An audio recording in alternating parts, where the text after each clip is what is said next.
Tanghaling tapat na! Kwentong may balitaan na! Ako po ang inyong kumare sa tanghaliang tapat, Pat Labrador. And today is a very special day, at least for me. Because may makakasama tayong magpapakilig ng ating tanghalian. Of course, let's all welcome none other than Filipino-British automotive journalist, vlogger, car guy / crush ng bayan, Mr. James Deakin. Hi James, how are you? Huwati ka muna sa mga kapiti natin sa Facebook Live. Hello, kumusta po kayo? Hello, nice to meet you all, I guess. Yes, so we call our audience kapiti from Filipinas or we call Kapiti. it kapiti, yes. Okay, kumusta mga kapiti natin dyan? Yeah. Nice to be here. I'm looking forward to interacting. Pasensya na lang sa Tagalog ko, medyo baluktot, medyo. But don't worry, James, we find it actually very good. Grabe, ang gwapo ni James, no? We'll see if you don't get sick of it after an hour of baluktot Tagalog. Yes, James. You know what? Super excited ako for this day. Kasi di ba, doon nakaraan, we're supposed to meet. Yeah. Pero something happened. A few days ago. Our flight got bumped off. Can you tell us more about it? How are you? Oh, good. It was just a Bangkok trip. We went there for New Year's. It was my first time to celebrate New Year's like outside the country. Since I've been an adult, and it was very nice. Very nice. Kaso lang, syempre, coming back home, you're coming back with, oh my God, hundreds of thousands of people, and there was just chaos everywhere. So the flight we got bumped off. We kept getting bumped off, and then the flight was late.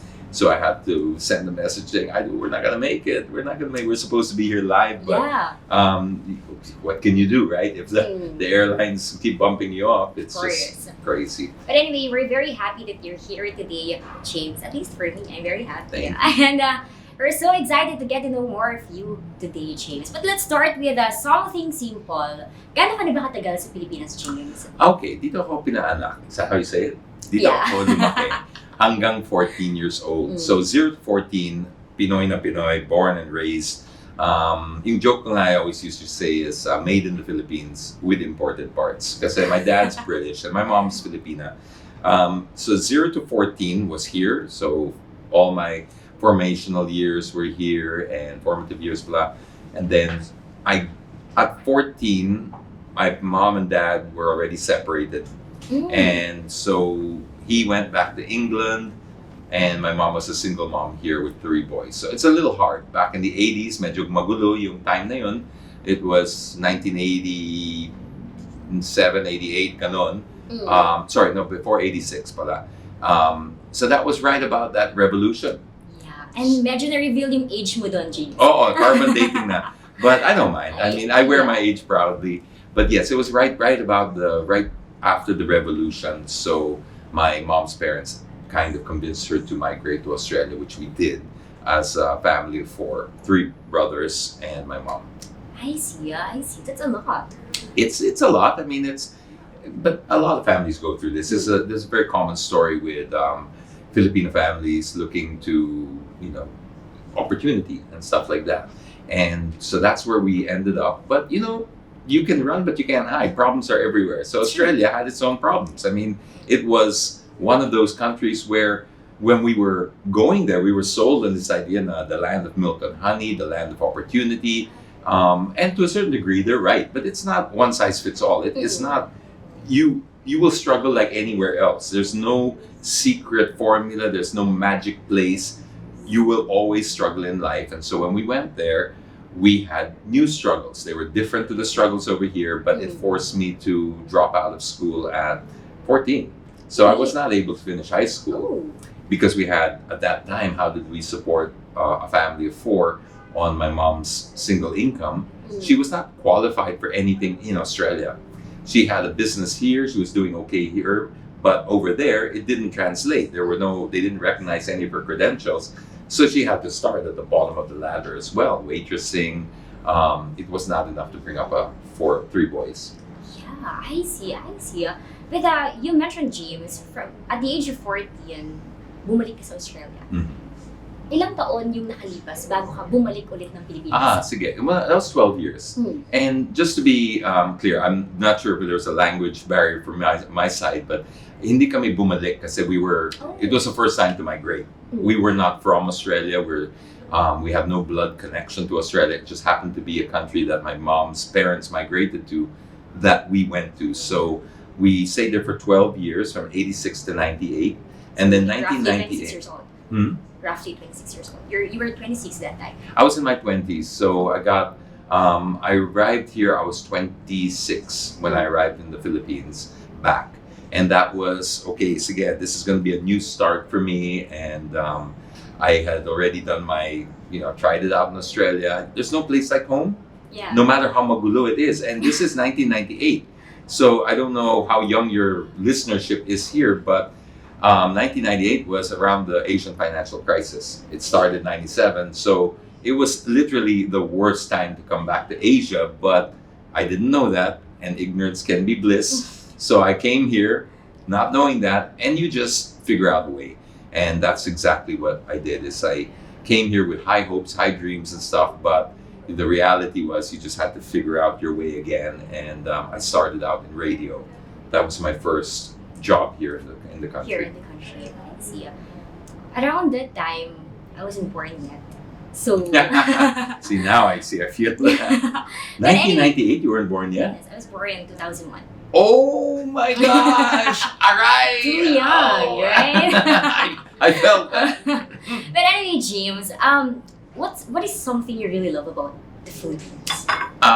It's there's a way of life here, and there's certain cultural things that I wouldn't swap for anything else, and there's a certain value system I wouldn't swap for anything else, and those are important to me. So one, we still are a little old-fashioned over here, especially when you compare us to Western societies. Now, I worry a lot about the Western societies because I see it crumbling. So this is a very frightening thing, especially as a parent, to see this. In the Philippines, we're still a lot more old-fashioned. Community is still a little tighter. Yes. It has its problems. I'm not trying to sell it as the ultimate, but if your priorities are these types of values where family, community, it's more tightly knit. So you're not going to do, as a parent, I'm speaking as a parent. Yeah. I have kids that are 24, 20, and 17. If I'm in another country like Australia and I have cousins there that are a good representation of what I would be had I stayed, it's very different. The kids there, they can do so many things and not even, the parents don't know. Dito, almost everything my kids do, it comes back to me because the community's tight. And we're still old-fashioned, like I said. So if they Very see... conservative, right? Very conservative. If they see your kid out, right, in especially poblacion and stuff like that, they see them. My friends would once say, "Hey, I saw your son there. Whatever he was drinking. I noticed he had 4 beers." In Australia, that would not happen. Yeah. People just don't. It's just not as tightly knit like that. At iisipin ng tao when they see your kids drinking at the bar, napabayahang magulang, di ba? Or I mean, like I said, it has its trade-off because then you feel a little bit judged. You feel like the light is spotlighted on you. So it has those trade-offs, but it's important. I would take those trade-offs because I still like to feel this accountability and this sense of the tribal spirit here is a little stronger than it is in most parts of the Western world. I like that. The lifestyle here can also be very... it can be better. It depends. Once again, I'm just speaking on my own, for myself here. The fact that we're able to have a bit more help at home and stuff like that allows us to be a little bit more, I guess, creative in other areas of our lives. Because in Australia, for example, you would be there washing your dishes, washing your clothes. Not that there's anything wrong with that, but it's very time consuming. And that seems to be, the days seem to be just always like that. Surrounded by chores. Anyway, James, you mentioned you love the Philippines, right? And although you love the Philippines, you have other brands as well internationally. Like, I would just like to ask, do you prefer more working with international brands than here locally? I prefer both. I mean, I can't say I prefer one over the other because both have different sort of responsibilities. It's nice to feel.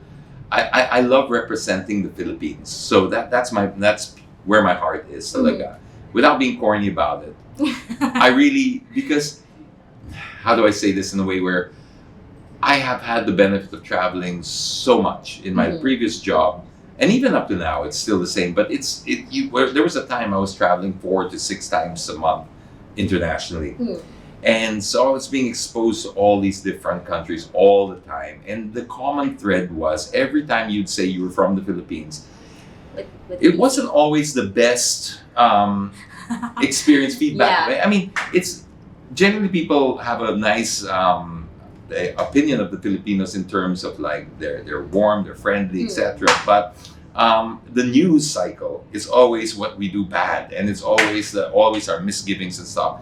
So what I'm getting at is I felt I have a position here as some kind of an ambassador. That's how I get back to my country, by changing its perception, one interaction at a time. Because I do meet people, I have an opportunity to leave an impression with them about my country. So I take that very seriously. If I can represent my country internationally in anything, whether it's hosting, in brands, in anything like that, I take a great sense of pride when somebody says, "Did you know that guy's Filipino or half Filipino?"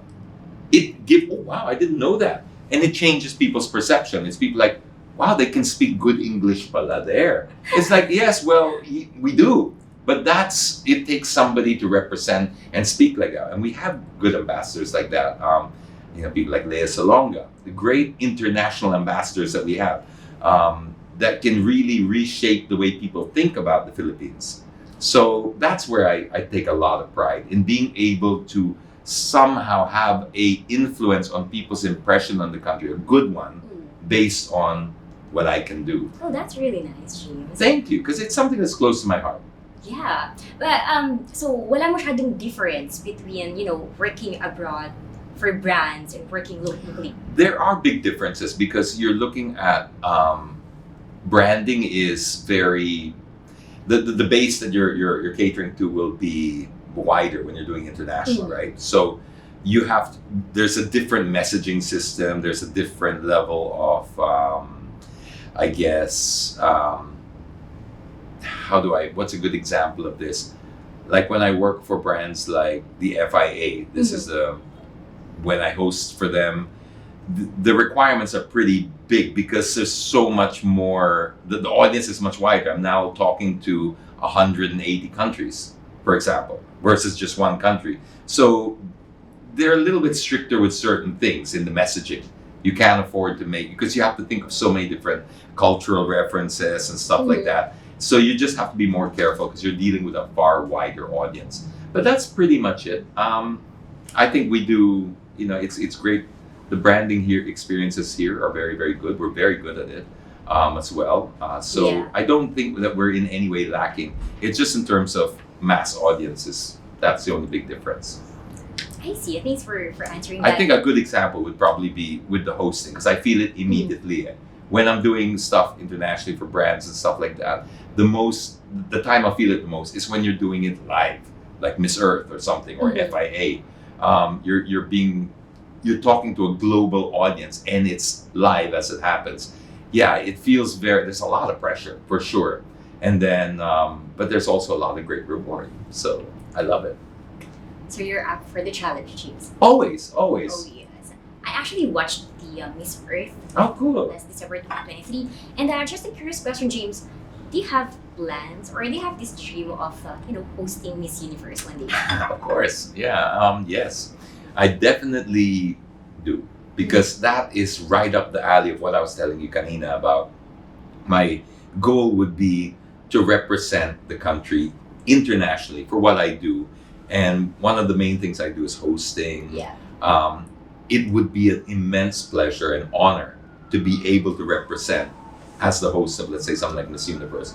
Because yes, now that you're on a global stage, Miss Earth is already global, for sure. But the branding, obviously, of Miss Universe is a little bit longer, a little bit more has been invested in that brand. So yes, that would be an ultimate bucket list. And cross fingers, kind of almost, it feels like we're almost there because... Really? Nice. Well, they sold the pageant, right? At one point, Chavit was involved, so there was a Filipino involved in it. I'd already been asked by Chavit to drive for Catriona in the 2018 pageant. So you could feel the connections were already starting to this. I could see a path, and then it got sold to the Thai lady, and well, that she changed to female hosts. So in the beginning, it was like, okay, well, but it did break the pattern of they're willing to change hosts. So who knows? Maybe in another year or two, they might say, why don't we try somebody else out within the region? Because this is exactly what happened with the FIA. The FIA, for those who may not be familiar with it, is the governing body of Formula One. They're also all motorsport. Any motorsport in the world has to fall under FIA. Rally, motorcycles, etc., plus car clubs around the world. What got me the gig was they have their access to basically anyone. So if they want their event hosted by a Formula One driver, they can, because that's how powerful they are. But they wanted to reach a broader audience in a new market, which was Middle East Asia. So that's where I fit right in. For them, it was like, here's an international sounding guy from a market that we're trying to penetrate, which is their growth in Europe and is strong. So they're trying to break in. So that's how I want to feel with Miss Universe. Is if they want to get, they've always been hosted by usually Americans and stuff like that. Then they went down the route of the female host, Catriona, and all that. If they want to try, okay, let's get an international host, but from a region that we're trying to grow in or be more visible in.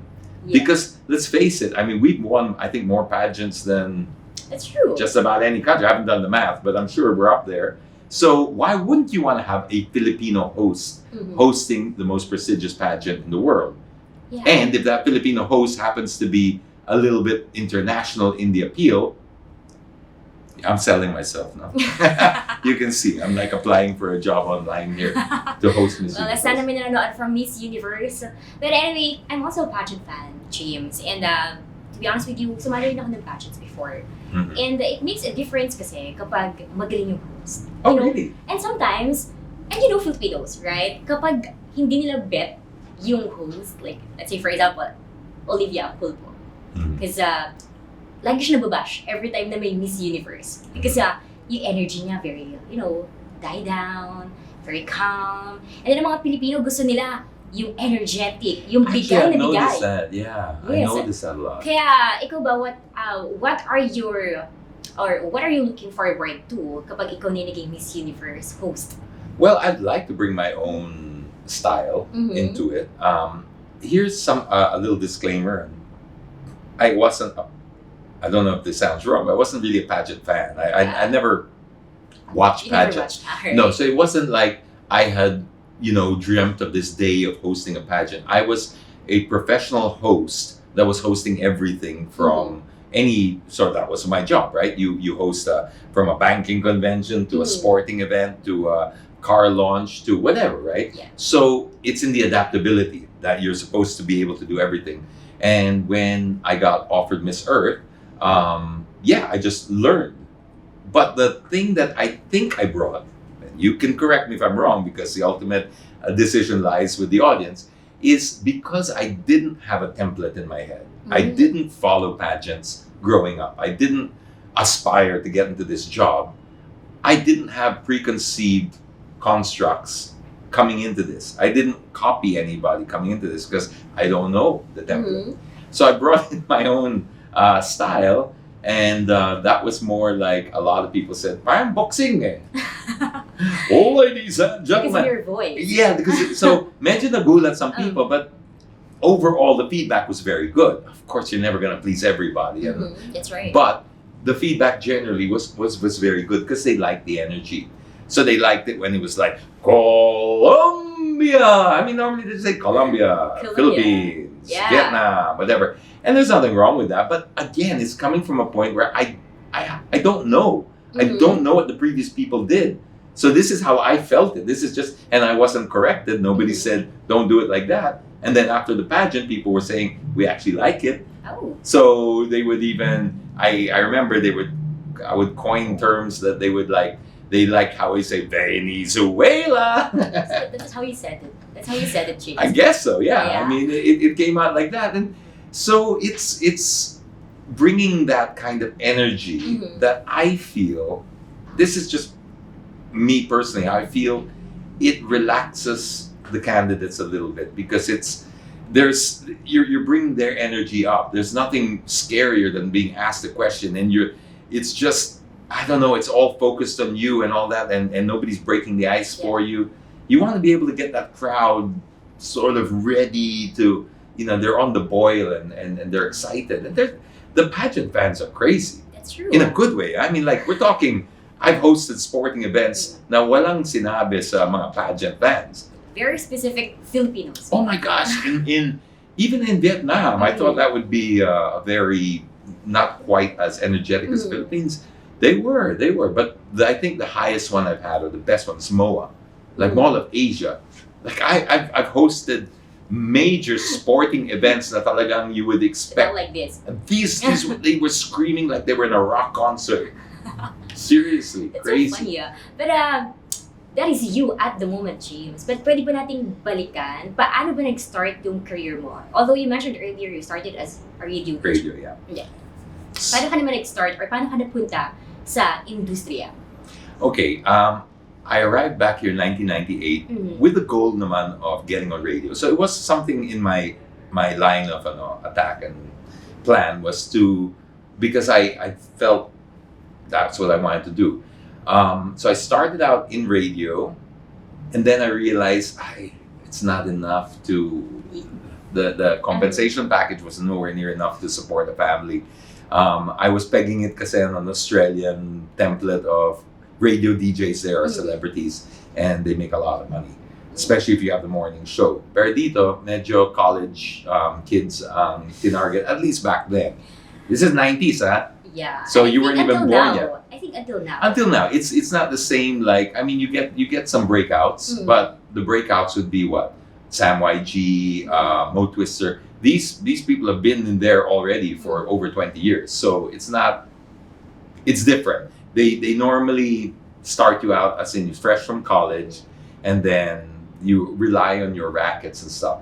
I couldn't do that because I already had a family. So I made a very painful decision to leave radio, only because it wasn't enough to sustain financially. But my heart was definitely there, but I had to be realistic. So that's how I got started, radio. But because I couldn't see a financial path forward that I could make enough out of that, I had to bite the bullet. And then I joined the magazine. And the magazine had a bit more of a career path for me. And then from there, I did the magazines for about 14 years, something like that. Sorry, but for what position? That I started first as a contributor from the bottom, and then I got the job as managing editor, and from managing editor, executive editor, then editor-in-chief, and I left the company as editor-in-chief in 2008. So it was a very, in 2014 I left.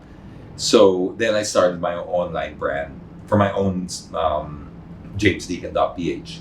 So that was a big step for me, because from radio to magazine, that was already a pretty big step, but parang related yung industry, and still you're going from one job to another. When I left the magazine, I went from one job to the great abyss. Like, I don't know what's out there. There's no security, there's no company to, safety net. Wala. You take a big step into the big black abyss and you hope for the best. And that was what I did in 2014, trying to launch my own brand, go online, use social media, and that wasn't uso yet. So influencer wasn't even a term back in 2014. And so 10 years later, it's the most common term, I think, around. But back then, I mean, you can imagine the kind of advice I was getting. I mean, people were, gago ka ba? Nagdadrugs ka ba? No, seriously, because they would look at if you think about that particular point and the place and time we were, C Magazine was the most prestigious magazine, I think, in the industry for cars especially. We had competition, of course, but this was the longest running. It was very prestigious, very exclusive. I was able to travel the world paid for by other people. First class, business class, 5-star, 6-star, 7-star hotels, driving Ferrari, McLaren, Bugatti, you name it. Formula One cars. I mean, Uh-huh. that's what I was up against. That was the decision I had to make, was to leave all that behind. You know how scary that is? Mhm. You're giving up a job that almost every single guy dreams of and prays at night for. Mhm. You're giving that up for an unknown. But I had to do it because, as the saying goes, the enemy of great is good. It's great. I was in a good place. You Mhm. don't strive for greatness when you're in a good spot. I had to get out of that comfort zone because I could also see, as comfortable as I was, the trajectory was, it was on a sunset period now. Mhm. This was the print industry, and online industry was this way. So I had to make that painful decision a little early. Thank God I did, because I jumped the gun Mhm. in terms of, by the time everybody else started getting into this online space, I was already established. So technically, you transferred from a different company to another. But just a curious question, James. Ano yung naging turning point mo para masabi mo it's about time to leave this job, or it's about time to like seek for a new career path? The turning point was basically when I could see the internet Mm. starting to take it was starting to get more mainstream Mm. and put into the palm of everybody's hands. Because in 2013, I kind of stumbled across this opportunity when Yolanda hit, right? Mhm. It's a long story that I don't think we have time for right now, the back end of the story, but the end part of the story is important. Through a different circumstances, I ended up missing my flight for one of the most prestigious events of the motoring calendar, which is the Tokyo Motor Show. This was back in 2013. I was so upset because, I felt it was so unfair, whatever. I was throwing a tantrum in my head about how unfair it was that I missed my flight. But what happened was, right from that moment I missed my flight, I got a call that changed my life. Because I went from the airport, where I was supposed to actually be flying to Tokyo, I left and I drove straight to Villamor Air Base because a friend asked me, if you have a car and if you can help out, these people from Tacloban and Ormoc and Leyte are arriving and they have no way to get to where they're going. So we're trying to see if we can get volunteers to be able to help us drive these people home. That was called Oplan Hatid. And by doing that, it changed everything, right? I just went there because I had nowhere else to go anyway. So I wasn't going on my trip. I had a few days. So I did that, but it opened my mind up to the full potential of the internet, because what my job in that whole campaign was to try to drum up support to get people to help us. And that's where I really saw the power of social media. I was like blown away because we turned this into something incredible. We had over 2,000 drivers show up volunteering just based on a social media informal campaign that started like that. There was no planning, no nothing. And then I started, after that little 2-week thing that we did with Oplan Hatid, I got to really see, this is where it's going. This is where the power is right now. Everybody's converging on the internet. Print and TV is on its sunset period now. So it is a question now of, you can delay this or you can get a head start in this is a new order coming through. Or you could wait until it's too late, be the last to leave the party. And nobody wants to be the last to leave the party. Don't be the last to leave the party. Metaphorically, of course. So that's what changed for me, was I saw That's your turning point. the turning point was, this is where it's going. This is where the power is. Which happened, right? And it happened. And then, not just did it happen, it got saturated. So if I had delayed my decision by a few years, I don't think I would have had the same level of breakthrough. But among all the jobs you've handled before, James, what's your most favorite? Job? Yeah. I think it's still now. It's still definitely now, because this is everything I've wanted to do on my own terms. Yeah. Which is utilizing my voice, my platforms, and my communication skills to be able to create a better either transport experience for everybody, which is my main focus, Yeah. or just making lives a little bit easier, because it gives you a sense of purpose. You can have a great job that you enjoy, but if it has no purpose, you're left a little bit hilaw, a little bit something's missing here, because we all need purpose in life. In fact, that's what they say. The closest description, explanation I've had to the meaning of life is, and I can't remember who said this, but the meaning of life is to find your gift, and your purpose is to give it away. Of course. But with all the jobs you have handled before, James, hosting, and until now, hosting, you being a vlogger, automotive journalist, paano mo na-handle lahat ng yun nang sabay-sabay? I feel they're all hand in hand naman. So, when you're hosting, and you're only hosting, 4 or 5 hours in a night or something like that, but you need the other side of it, which is the social media side, to remain top of mind and relevant. So the social media and the blogging and the endorsements and it serves many purposes for me. One, you're remaining top of mind, otherwise you won't get those hosting jobs. But two, there's no hack to giving back. There's no secret formula to being successful, especially online, without giving back.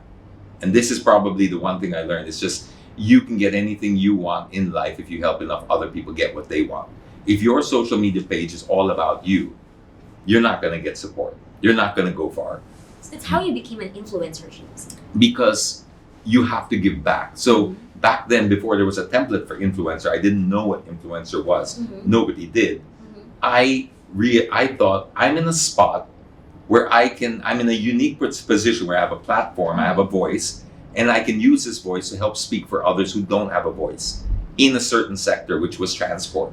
So by utilizing that, you're giving back, because now people have a reason to follow you because they're getting something out of it. This guy speaks for me. This guy articulates my concerns. So that's how I kind of built it up. And that's where you build the loyalty. I think where a lot of people make the mistake is they don't see it from that point of view. They're seeing how it's going to build their profile, build their following, build them. It's not about you. You will get that if you help enough other people get what they want. That's the old quote from Zig Ziglar. At naniniwala ko, James, na yung mga followers natin online, they are our responsibility. Right? Like, kung ano man yung sinasabi natin, opinion natin about different social issues, politics, it is our responsibility na dapat tama yung sinasabi natin. At kung ano man yung paniniwalaan nila bilang mga tagapakinig natin, ay responsibilidad natin yun. Do you agree? Yeah, of course. We have a very, very strong responsibility. You have a responsibility to be honest with them. You have a responsibility to, for sure. I believe that 100%.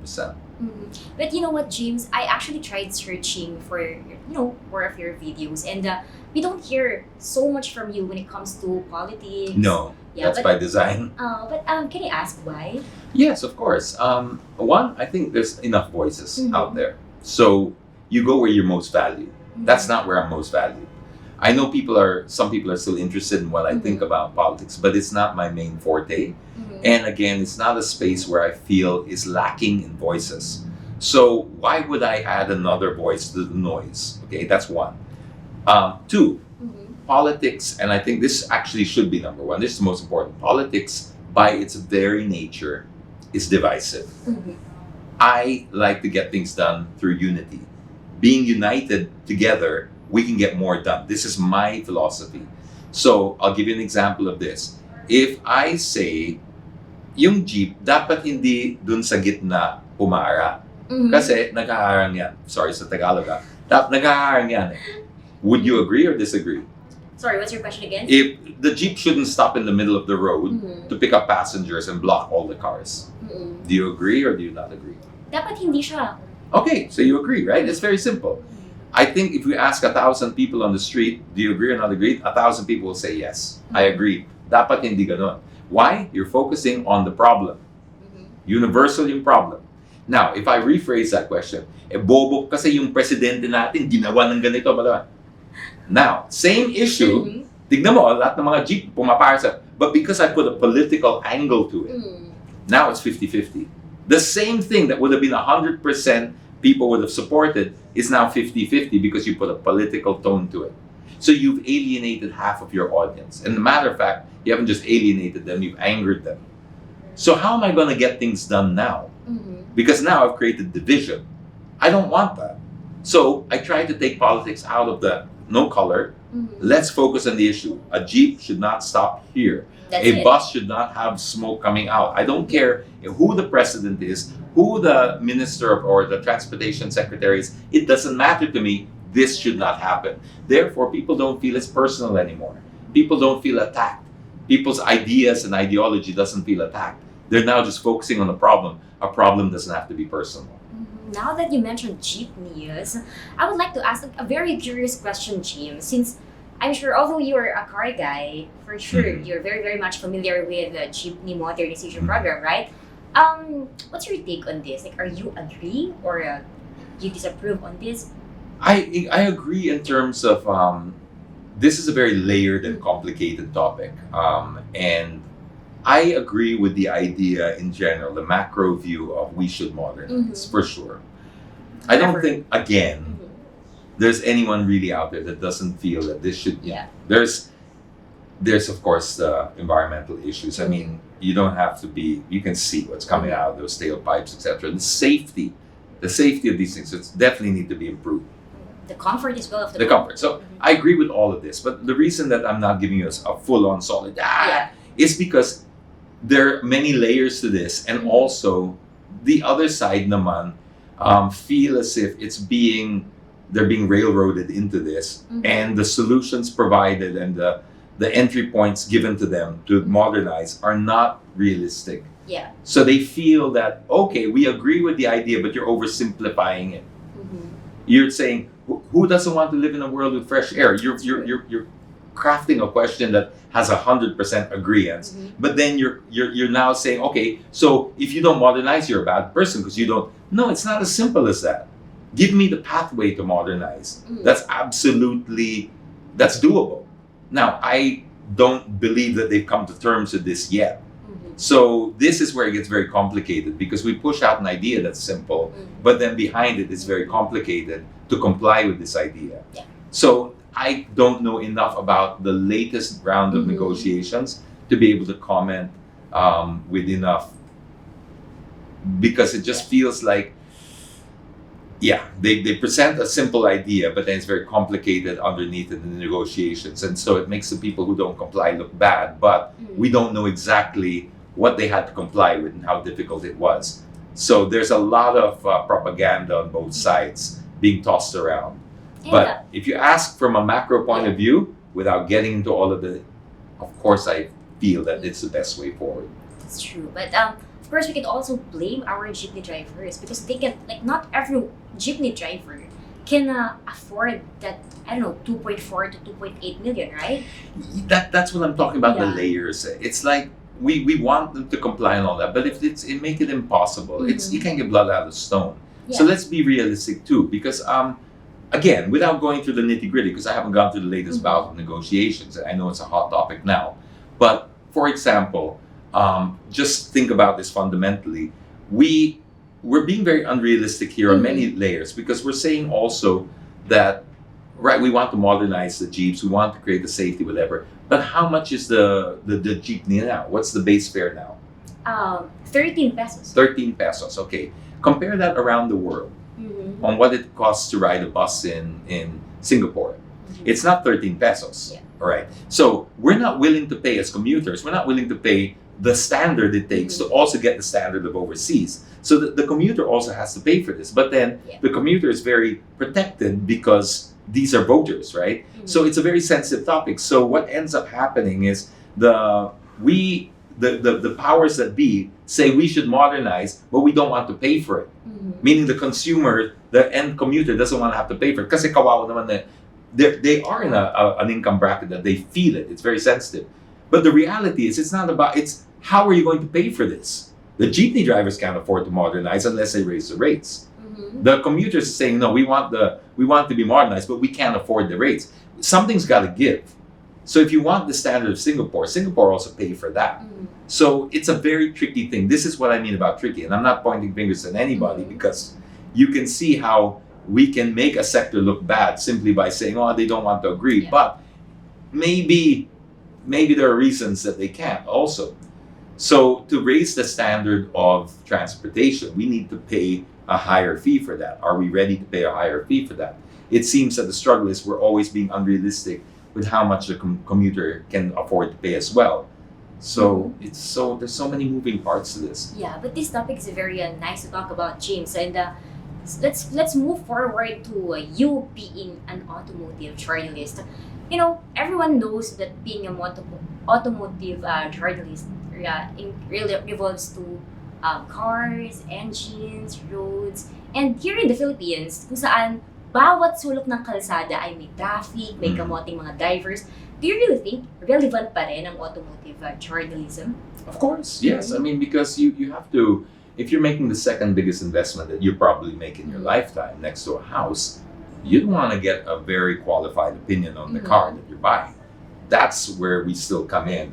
And that's where I've also, I wrote this article not long ago about trying to differentiate the journalists from the influencers. See, the influencers can get your attention a lot faster than a journalist can.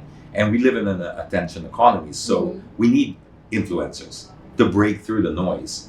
But if you're breaking through the noise, but you don't have enough depth in what you're saying, that's where we need the journalists, the automotive journalists. So this is how it works perfectly. Somebody like an influencer will showcase a car by doing a whatever. Maybe it's a dance, maybe it's a comedy skit, maybe it's whatever. It breaks through the noise, it gets a lot of views. But there's not a lot of information about the car.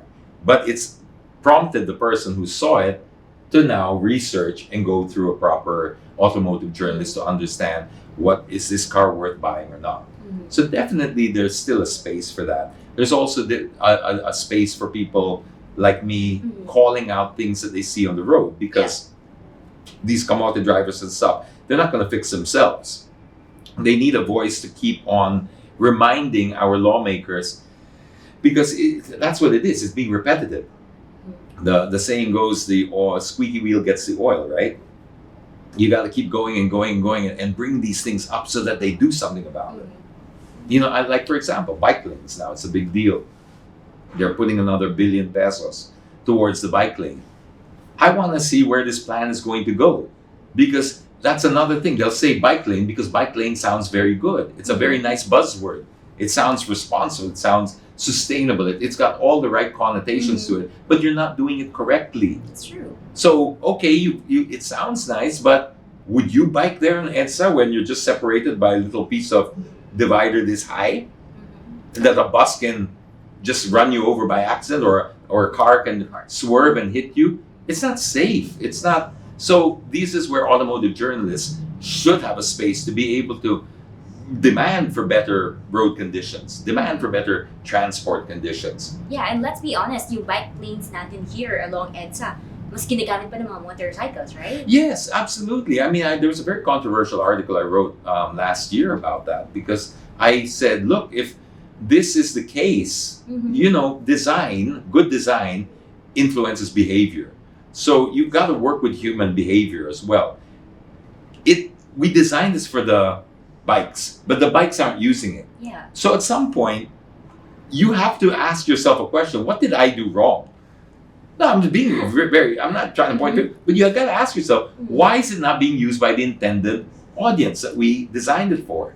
What is wrong with this design? Now, also be humble enough to say, this didn't work. Maybe we now use the motorcycle, make it a motorcycle lane. I got a lot of flack for that, because of course the biking community were like, well, they wanted my head. Ikaw kasi puro car-centric ka, ang bastos mo. No, I'm not. It's not personal for me. I'm just pointing out something very obvious is we designed it for this, but people aren't using it for this. So therefore, there has been a failure in design. But what it shows us is, even if it wasn't designed for this purpose, people are now using it for that purpose. So what does it tell you? You work with the path of least resistance here. You work with human nature and behavior.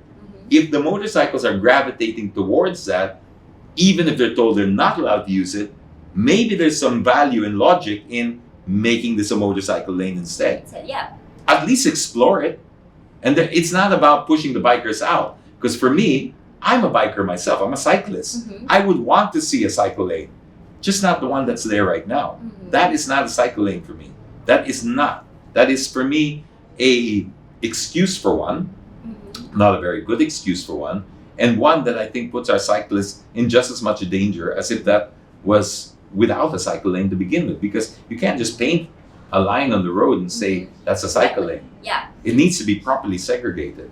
Yes, James. At nung na-implement ito, mas marami pa tayong narinig from our motorcycle riders na sana, since mas marami yung population ng mga motorcycle riders, ginawa na lamang siyang, motorcycle lanes. Instead of, Well, yes. Again, I'm not trying to, I'm not pushing this agenda Yeah. because I would like to see, if you ask me what my heart says, Mhm. I would like to see all the bicycles using those lanes. Yeah. For sure. That's my ideal goal because I don't think our cyclists are given enough. And I think they are the most responsible form of transport, sustainable, environmentally friendly, all of those things. So it would make sense to promote that. But you can lead the horse to water, as they say, you can't make it drink. If they're not doing it, you've got to be realistic enough to say what went wrong Mhm. and how do we change this? You cannot keep trying to fit the square peg in the round hole. If it doesn't fit, it doesn't fit. Be mature enough to take a step back and go, okay, that didn't work, what will work? Mhm. Now we know this, it's being taken over by the motorcyclists. Would this make a good motorcycle lane instead? I haven't done all of the research and the Yeah. engineering challenges that they would pose, but I would think, yeah. Mhm. And so with that, it's safe to say na mas nakikita mo yung automotive journalism in the next few years, I don't know, na mas mabuboom pa. Yeah, I guess, we're always going to get new voices in the space and yeah, the public decide whether I think we'll still have a need for it because as the traffic gets worse and worse and worse, you do need to have conversations about it to try to fix it. And I really don't understand why we don't give enough importance to solving traffic. Mhm. I really cannot understand that because maybe because it's so easily, it's hard to pinpoint on one particular person to blame it on. I don't know what it is because it's paralyzing us. Mhm. I really feel that this is one of our greatest threats because you can have the greatest economy. Mhm. If we can't move, It's true. it's gonna suffer. And we're losing billions. Mhm. And it's really about the administration. Kasi lahat naman, halos lahat actually for the past, how many years? Maybe 22 years that I've been living here in the country. Kahit na sinong presidente ang umupo, may traffic at traffic pa rin. At nakakalungkot dahil mas lumalala pa siya. Right? Yeah. Mhm. But just a curious question, James. Maiba tayo. Punta tayo dun sa pagiging car guy mo. You mentioned earlier, mahilig ka talaga sa cars, right? Pero, nakakadagdag ba sa pogi points kapag car guy ka? That's subjective. It Mhm. depends on the girl, obviously. I think, funnily enough, the misconception is mas pumogi ka with the other guys than the Oh. girls. Because it's the guys who appreciated it. It's not so different to, for example, when women wear bags, shoes and bags, right? Mhm. They're not really impressing the men. Oh. They're impressing other women. Men don't really notice the shoes and the bags of a lady, but every lady will notice the shoes and bags of the other lady. So this is the same with cars. We think Mhm. pumogi tayo with the opposite sex, with the car, but literally we're just getting the attention of other car guys. I see. But let's hear directly from Mr. James Deakin himself. Naka-attract ka na ba in the past ng mga girls because of you being a car guy? Or, it doesn't matter. It didn't matter at all. No, I don't think it mattered at all. And I would be a very bad test case for this because ever since I became a car guy, I was like already married, and then so I never had that opportunity to flex that or to see. So I'm probably the worst person to answer that question because I wouldn't have been able to have practiced that and seen whether that had made a difference or not. But I think I can answer your question from another angle, which is it's not so much the cars per se, because if you're talking about to the opposite sex, is that what we're focusing on? Mhm. Pumogi ka with the opposite Yeah. sex. Okay, I don't. Generally speaking, there are always exceptions to this, but generally speaking, I don't think the women are necessarily impressed by the car, but what it represents, maybe. For example, if you're driving an expensive car, it communicates that I think this guy may kaya. Mm. So it's not the car per se. I don't care about the variable valve timing and the gearbox and the different technology they use in the engine. It's what this whole thing represents. Mhm. And it represents that itong lalaki na to may kaya, or he takes pride in certain things that he owns. And that's what it communicates. It's not necessarily the car, it's what it represents. Not unless interested in cars and girls, right? Unless, that's why I said exceptions to every rule, because there are girls that are genuinely, into Interested, cars. yeah. But if you're speaking on a general thing, I think it's safe to say that it's not really the car, it's what it represents. Me personally, I don't find them impressive as well. If yung lalaki medyo, mahangin because maganda yung car niya. But I don't, I think most Mhm. most girls would probably be along those lines, because if the guy is so into his car, you're gonna question, does he have room for me? Because that will you can compete for the attention for Mhm. sure. I mean, I'm not that crazy about. I love my cars, but I'm not going to wake up like on a weekend at 5 a.m. to do a fun run. But a lot of guys do. And then, of course, the partner feels like, wow, you're willing to wake up at 4 or 5 in the morning to go and take your car for a drive, but you won't take me out on a date, type of thing. And then it can become a conflict in the relationship. So no, I probably would say that it's got less to do with the actual car than. And it's not really necessary to have a car if you want to be an automotive journalist. I think I disagree. I think you should. And this is just a personal empathy. You can't. I don't think you can build enough real empathy with people if you haven't felt the payments, felt the pain of monthly payments, felt the nerves of putting a down payment on something, Yeah. committing yourself for 5 years, nursing this car, washing it yourself. That's the whole experience. So if I'm going to be telling you what to spend 1 to 5 to 10 million pesos on a car, because that's what they go for, and it's all relative. Like a 1 million peso car to a person who's earning 40,000-50,000 a month, it can be just as crippling as a 10 million peso car to somebody else, right? So my point is, if you can't have that empathy for the buyer, I don't think you'll be able to relate to them very well. Your opinion gets clouded by, I mean, it's easy to say, oh, this car's not fast enough, this car's not enough, this car's not spacious enough, this car's not luxurious enough. Based on what? Based on what exactly? Because there's always going to be a faster car, more comfortable car, more spacious car. There's always, but what is your budget? What's your priority? Where are you coming from with this opinion? Qualify that opinion. If you are a car owner yourself and you know how to drive and you experience the ownership experience of car, then you're in a better place to advise people. That's my opinion on it. So aside from that advice, what can you give? Can you also give advice for other aspiring automotive journalists out there? Baka you have something to tell. At the moment, the way that the industry is, you can be yourself because there's so many different ways to communicate. Before, when I first started, there was very few ways to communicate. Like you had that structure as a journalist. This is how you write a story about a car. This is how you write a review about a car. We were kind of boxed in because of the formats and templates that we were. It was just TV, newspaper, magazine. Now with this whole internet, TikTok, IG, etc., there's no limit to how you can express yourself. I mean, you could be an automotive journalist. You think of your unique signature, something that's different, the way you present, right? It doesn't have to be a certain way anymore. You can have a 15-second TikTok about a car, of one feature you like or one feature you found funny. And so you can see how limitless. So the idea is be yourself, find your niche, find something that's your own signature, and have fun with it. And people will eventually find you, because that's the nice thing about the internet. There's so many users, you can be very niche and still get a following. Yeah, and it's very important that you like what you're doing. You have to like what you're doing because that's contagious. If you don't like what you're doing, people are following you because of what the kind of energy you're putting out. I mean, if it doesn't look like you're enjoying yourself, there's no value in following you.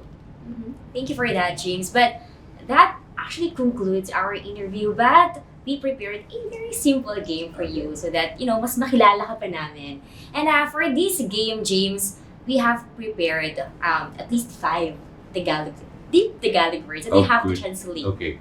in English. All Are right. you ready? No. Yeah. All right. So the first word would be what is the English term for sipnayan? Sipnayan. Was My this the gosh. first time you heard about it? Yeah. Really, sipnayan. Give me a clue. It's a subject in class. Sipnayan. Science? No. Well, the answer is mathematics. Wow. Yeah. That's malalim. Totoo. I've never heard that term. Really? Never. Ooh, Wow. well, That is malalim. we still have 4G. Is that used commonly in It's not really commonly used, pero during my years in grade school, palagi talaga yung part ng quiz namin. Right? What is the English term for sipnayan? Wow. And we would always I say learned something today. mathematics. And anyway, for your second word, James, what is the English term for sigarilyas? Cigarettes? No. No. Cigarettes. That is cigarillo. Yung cigarillas, yung... Sigarilyas, a veggie. Yeah. I don't know what the English translation of that. It's it's not. What is that? It's That not an okra. is It's winged not beans. Huh? Winged beans. green. Winged beans. That's also the first time you heard about it. Yes, Winged beans. even the As you English haven't version. tried sigarilyas. I have, but Mhm. I didn't know what the English term was because that's very common. That How do you call sigarilyas before? Just cigarillas, because I learned it from the song. Sing Pakisubo. ka mas at talon, Sigarilyas. cigarillas. So I mean that's the only Uh-huh. term I know for that. Mhm. I don't know the English version, so I know what cigarillas is, but not the English version. Yeah, well, I hope you're ready for our third No, word. I wasn't ready for the first two. This will be apo sa tuhod. What is the English term for apo sa tuhod? Oh my gosh, where do you find these things? This is like a 3 out of 3 Well, this perfect. one's more common than the other two. Apo sa tuhod. I'm so lost now. But do you know apo? Yeah, the grandchild. Grandson. All right. So technically, So children at your feet, uh-huh. at your knee. Yeah. Yeah. So What that's it. That's it. So that, Okay. that would be great grandson. is that? What you call a great grandson? Apo sa tuhod. Apo sa tuhod. Yes.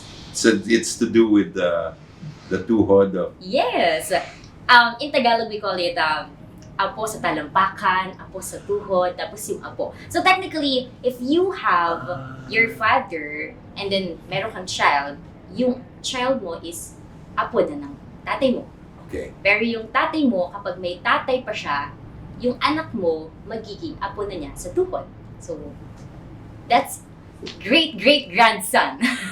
I was today years old when I But learned anyway, this one's more familiar, I think. What is the English term for lupang hinirang? Bayang Magilu. Lupang hinirang is the national anthem yes. of the Philippines. Lupang hinirang. That's why I'm. What's the English term for like a literal translation? Yeah. Is it? It's not national. No, that's Pambansang Awit. Pambansang Awit is national anthem Yeah. literal. So Lupang Hinirang is Is something about. Is it the land yeah, I was that there. that we love or live in? Oh, the direct translation is the chosen land. The chosen land. Lupang hinirang, the chosen Wow. land. I think meron ding English translation yung lupang hinirang natin, which the title is the chosen land. Okay. Yeah. Wow. So much I've learned today. Oh, for our last word, At least This get one's one the more- out of 5 naman siguro. No? I mean, I hope so, James. I hope because so too. this one's more difficult. What is the English term for kumakalabukab? This feels like a setup Kumakalabukab. already. Huh? Wow. Or sa tingin mo lang, ano yung, or tungkol sa anong word?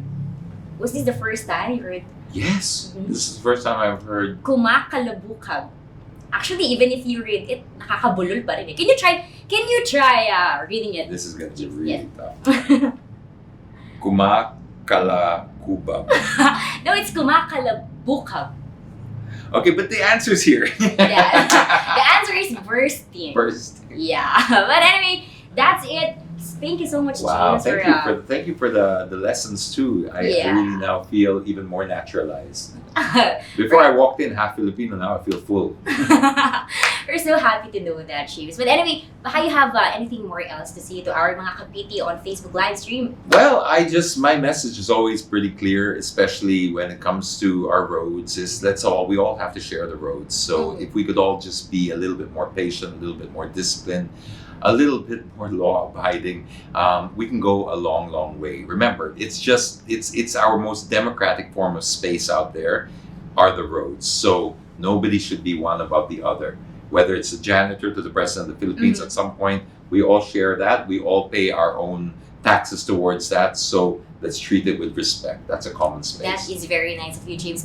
Thank you very much again Thank you for too. being Thank here you. today. And maraming salamat mga kapiti sa pag-tune in sa amin ngayong tanghaling tapat. Magkita-kita tayo muli.